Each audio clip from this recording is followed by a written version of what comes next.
It's more like the normal shopping websites like H&M, Myntra, and sites like that. It's just normal clothing store. And my team member is Aditya.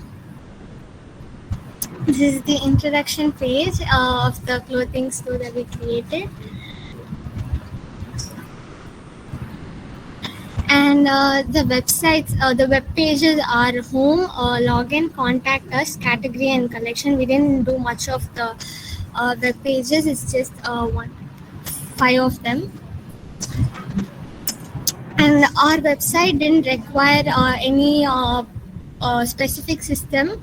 It can actually run on any operating system. This is the front page of our website. If you click on the login, it will be directed to the login page.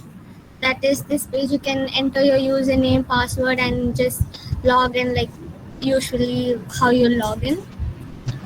And contact us if you want to give any review about our website, or if you want to leave any message about it. You can actually enter the details and you can submit using the submit button.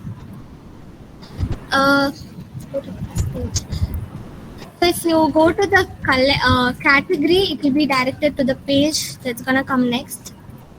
This is the page that will be directed if you click on the category button, and if you scroll down, you will see all the types of dresses that you want to buy.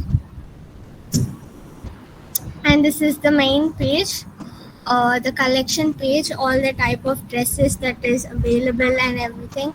We just did like three web pages of the collections. We didn't do much. And next, and the references is we took tags from w3schools.com and tutorialspoint.com. Yeah, we use tags from that, and yeah, that's it. Thank you.